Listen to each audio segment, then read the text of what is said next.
Hello friends, I welcome you all in my YouTube channel. आज हम biology का chapter 10 microbes in human welfare करेंगे। ये class 12th का इम्पॉर्टेंट चैप्टर है। So today we are going to study microbes in sewage treatment. It's a very important topic as well as a interesting one. So let's start. So firstly हम ये देखते हैं कि हमें आखिर sewage treatment plant की ज़रूरत पड़ी ही क्यों। ठीक है, सो यू पीपल नो कि gallons of waste water every day across the world is produced. Gallons of waste water हमारे ग्लोब में प्रोड्यूस होता है एवरी डे। और इस वाटर को हम डायरेक्ट हमारी फ्रेश वाटर बॉडीज़ में रिलीज़ नहीं कर सकते। This will lead to a huge harm to our aquatic life. So let's see, इस वेस्ट वाटर को हम वाटर बॉडीज़ के लायक कैसे बनाते हैं, आई मीन क्लीन कैसे करते हैं। See, so microbes used in sewage treatment. First of all you have to know कि ये जो सीवेज ट्रीटमेंट प्लांट है ये कितने पार्ट्स में होता है। ये 2 पार्ट्स में होता है। In NCERT it is very clearly written. It is first is primary treatment and second is secondary treatment. Okay, now primary treatment is our first part. See, primary treatment, this step basically involve physical removal of particles large and small from the sewage through filtration and sedimentation. देखो, primary treatment में 2 parts होते हैं, एक filtration होता है, दूसरा sedimentation होता है।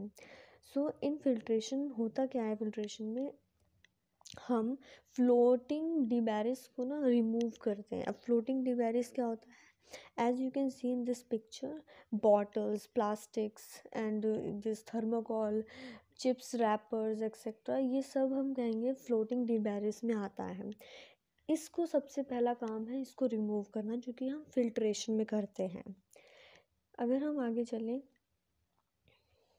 Sedimentation are second process in the primary treatment. Sedimentation में क्या होता है, ग्रिट को रिमूव किया जाता है सेडिमेंटेशन से। Grit are removed by sedimentation basically. अब ग्रिट क्या है, grit is pebbles, small pebbles present होते हैं, सॉइल जो भी होती है उसको रिमूव किया जाता है सेडिमेंटेशन प्रोसेस के थ्रू। जितने भी सॉलिड होता है ना वो सेटल हो जाता है बॉटम पे। All the solid that settle from the primary sludge and the supernatant forms the effluent. See, जितना भी सॉलिड होता है वो बॉटम पे सेटल हो जाता है और उसके ऊपर वाटर फ्लो करता है। इस चीज़ को हम सुपरनेटेंट कहते हैं। ठीक है, यही सुपरनेटेंट जो है आगे एफ्लुएंट बनाता है। Effluent is a very very important part in this treatment. अब मैं आपको बताती हूँ what is effluent. See, this is effluent. जितना भी लिक्विड वेस्ट होता है जो प्रोड्यूस होता है केमिकल फैक्ट्रीज से, उसको हम एफ्लुएंट कहते हैं। It is very easy to understand. Okay, moving further, effluent जो होता है वो प्राइमरी सेटलिंग टैंक से सेकेंडरी ट्रीटमेंट में सेंड किया जाता है। एफ्लुएंट जो हमारा प्राइमरी ट्रीटमेंट में बना है उसको अब हम प्राइमरी सेटलिंग टैंक से सेकेंडरी ट्रीटमेंट के लिए सेंड करते हैं। Hope it is clear. अब आता है हमारे पास सेकेंडरी ट्रीटमेंट। सी, सेकेंडरी ट्रीटमेंट को हम बायोलॉजिकल ट्रीटमेंट भी कहते हैं। अभी आपको आगे समझ में आ जाएगा हम बायोलॉजिकल ट्रीटमेंट इसे क्यों कह रहे हैं। The primary effluent is passed into large aeration tanks. जो भी प्राइमरी एफ्लुएंट है जो अभी अभी हमने सेंड किया था ना, वो उसमें एरिएशन करवाई जाती है। एरिएशन मीन्स उसमें अच्छे से एयर पंप की जाती है ताकि हम जो चाहें वो बैक्टीरिया उसमें ग्रो हो सके, जो कि बहुत इम्पॉर्टेंट पार्ट है सेकेंडरी ट्रीटमेंट का। बिकॉज अब जो ट्रीटमेंट होगी वो माइक्रोब्स के द्वारा होगी, वो माइक्रोब्स करेंगे। That's why this process is known as biological treatment. Okay, now see, this allows vigorous growth of useful aerobic microbes जिसको हम फ्लॉक्स कहते हैं। वेरी वेरी इंपॉर्टेंट फ्लॉक्स की इवन डेफिनेशन अलग से भी पूछ ली जाती है या फिर 1 मार्क क्वेश्चन में तो ये आ ही जाता है। सो फ्लॉक्स जो है, अभी इसको मैं आगे डिस्कस करूँगी, पहले हम देख लेते हैं सेकेंडरी ट्रीटमेंट के 2 पार्ट्स हैं। पहला आएगा एरोबिक डाइजेशन, सेकंड होगा हमारे पास एनारोबिक डाइजेशन। ओके, फ्लॉक्स देखिए, masses of bacteria associated with fungal filaments to form mesh like structure। मैंने यहाँ पे आपको शो करा है, ये कुछ mesh like structure होता है। mesh like structure मीन्स जैसे स्वेटर को बनाया जाता है, उसमें जो स्ट्रक्चर बनता है वुलन से, उसको मैश कहा जाता है, राइट। वो होता है मैश लाइक स्ट्रक्चर। तो ये जो फ्लॉक्स होते हैं बेसिकली माइक्रोब्स होते हैं, यूज़फुल माइक्रोब्स होते हैं जो कि ग्रो कर जाते हैं उस एफ्लुएंट पे जो प्राइमरी ट्रीटमेंट से सेकेंडरी ट्रीटमेंट में हमने सेंड किया था। Hope now flocs is clear, this definition is important, please write it down. Okay, aerobic digestion, this is our first part in secondary treatment। aerobic digestion name itself suggest कि इसमें oxygen का तो use होना ही है। See, organic matter present in effluent is used by flocks।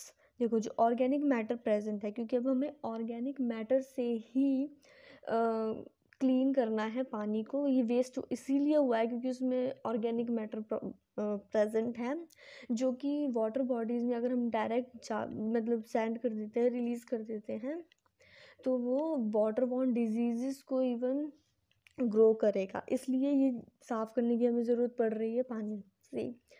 Organic matter जो भी present है effluent में, वो फ्लॉक्स उसको यूज़ करेगा और उसको डाइजेस्ट करना स्टार्ट करेगा, ठीक है। अब आती है बात, these microbes reduce BOD। Now BOD is what? It is biochemical oxygen demand. It's another a very important full form as well as a definition. Okay, the sewage water is treated till the BOD is reduced. अब ये जो sewage water है, इसको तब तक फ्लॉक्स के मतलब इसमें तब तक फ्लॉक्स अपना काम करेंगे जब तक BOD रिड्यूस नहीं हो जाती। The greater the BOD of waste water, more the polluting potential. जितना ज़्यादा BOD होगी उतना ही ज़्यादा पॉल्यूटिंग पोटेंशियल होगा, मतलब उतना ही ज़्यादा पानी गंदा होगा। ओके, नाउ BOD यानी कि biochemical oxygen demand.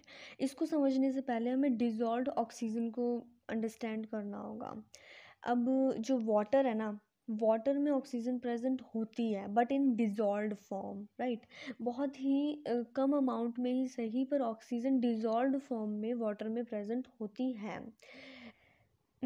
10 molecules of oxygen पर मिलियन ऑफ वाटर, इस रेशो में ऑक्सीजन जो है वो वाटर में प्रेजेंट होती है। Now biochemical oxygen demand, it represents the amount of oxygen consumed by bacteria and other organism while they decompose organic matter under aerobic, it means oxygen is present, aerobic conditions at a specified temperature। see, अब जो biochemical oxygen demand है, इसमें होता ये है, oxygen जो है वो कंज्यूम की जाती है बैक्टीरिया के द्वारा। बैक्टीरिया या फिर जो माइक्रो ऑर्गेनिजम्स हैं वो ऑक्सीजन को कंज्यूम करते हैं, और जो भी ऑर्गेनिक मैटर वाटर में प्रेजेंट है उसको डिकम्पोज करते हैं, और वी कैन से उसको रिमूव करते हैं, उसको क्लीन करते हैं, ताकि जो हमारा वेस्ट वाटर है वो क्लीन हो सके। अब जो बायोकेमिकल ऑक्सीजन डिमांड है is a measure of organic matter present in water. अब यही बायोकेमिकल ऑक्सीजन की डिमांड ही बताएगी कि जो ऑर्गेनिक मैटर है वाटर में कितना प्रेजेंट है। Our last part is anaerobic digestion। See, anaerobic digestion is the second part of secondary treatment, which is also known as biological treatment। Okay, in BOD of sewage water is reduced significantly। जैसे जैसे biochemical demand जो है वो sewage water में decrease होती है, reduce होती है, एफ्लुएंट को पास कर दिया जाता है एक सेटलिंग टैंक में, जिसमें वो सेटल होता है, एफ्लुएंट जो है वो सेटल होता है, where the bacterial flukes are allowed to sediment called activated sludge. अब जो सेटल्ड एफ्लुएंट होगा उस पर फ्लॉक्स अपना काम करेंगे। फ्लॉक्स वही अपने यूज़फुल माइक्रोब्स, मैंने अभी बताया था, वो यूज़फुल माइक्रोब्स जो हैं वो उस एफ्लुएंट को सेडिमेंट में चेंज करेंगे। सेडिमेंट मीन्स उसको नीचे बॉटम पे बैठा कर अच्छे से उस पर काम करेंगे और एक एक्टिवेटेड स्लज बना देंगे। क्या बना देंगे? Activated sludge.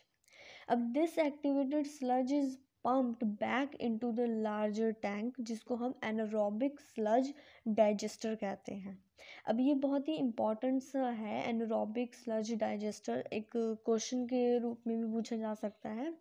इसमें होता कुछ नहीं है, वेरी इजी। इसमें ये होता है जो स्लज हमने पास किया है इतने बड़े डाइजेस्टर में, उस पर कुछ और अलग बैक्टीरिया जो है वो एनारोबिकली काम करते हैं, मतलब उन्हें ऑक्सीजन की ज़रूरत नहीं है। बिना ऑक्सीजन को लिए वो उसमें उस स्लज में मौजूद बैक्टीरिया और फंगी को डाइजेस्ट करते हैं, वेरी इंपॉर्टेंट। और डाइजेस्ट करने से वो methane, hydrogen, carbon dioxide, hydrogen sulphide, ये सब गैसेस प्रोड्यूस करते हैं, जिसको कंबाइनली हम बायोगैस कहते हैं। क्या कहते हैं? बायोगैस कहते हैं। Biogas is a very important gas, we all know. ये इनफ्लेमेबल होती है, as a source of energy इसका यूज़ किया जाता है, right.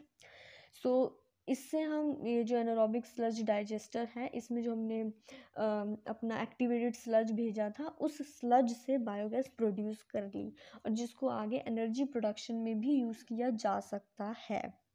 Now our last point is the influent from the secondary treatment plant is generally released into natural water bodies like rivers.